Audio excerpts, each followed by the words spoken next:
Franchising and Regulatory Board ang mga Bayani sticker na nakakabit sa mga bus.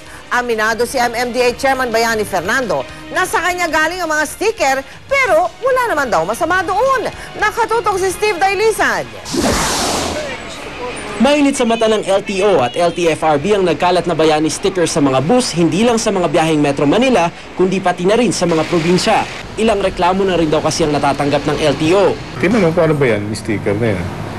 Ang sagot sa akin ng driver para daw libre sa huli. Of course, sa amin hindi pa rin siya nakalibre, no? LTO. In-impound pa rin namin yung bus. Ayon sa memorandum circular ng LTFRB, hindi maaring basta na lang magpaskil ng mga sticker lalo't wala itong permit mula sa kanilang tanggapan. May tuturing daw kasi itong advertisement. Ang authorized lang dyan sa mga buses, yung mga signages for point of destination. Isa sa mga nagdikit ng Bayani stickers ang Jamliner. Ipinamigay raw sa kanila bago ang Independence Day celebration, pero nang pumutok ang issue ukol dito, pinagtatanggal daw nila. Siyang mga bayani, may pangalang bayani na bandera, pinakabit sa bus, pinabit namin. Mga driver siguro, hindi naman kagad natanggal. Kaya nagtagal, pero ngayon wala na, pinatanggal lang dahil nga bawal daw. Wala naman daw makitang mali si MMDA Chairman Bayani Fernando sa mga naikabit ng sticker. Inamin niyang sa kanya galing ang ilan sa mga ito, pero hindi naman daw nangangahulugang ligtas na sa huli ang mga bus na nagdikit ng Bayani sticker. Bawal ba naman yun? Ilagay mo pangalan mo. Nga patay na may lapida pa sa, sa nicho.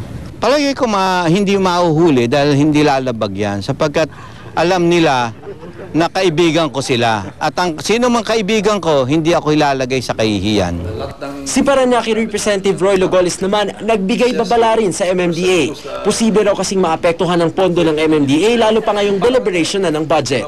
Ang payo ko kay MMDA Chairman, either mag-U-turn ka na sa iyong plano para tumakbo ng mas mataas na posisyon, o kaya bitiwan mo na yung posisyon mo sa MMDA para libre ka na mag-ikot ng gusto sa Pilipinas nang hindi nangangabay yung mga tao na pera ng gobyerno ang iyong ginagasta. I'll do it in my own time. In my own time. At nasa kay Pangulo yun. At at this point, sa tingin ko, kailangan pa at may magagawa pa ako sa Metro Manila. Isang linggong palugit lang ay binibigay ng LTO para tanggalin ang lahat ng Bayani stickers na nakadikit sa mga bus.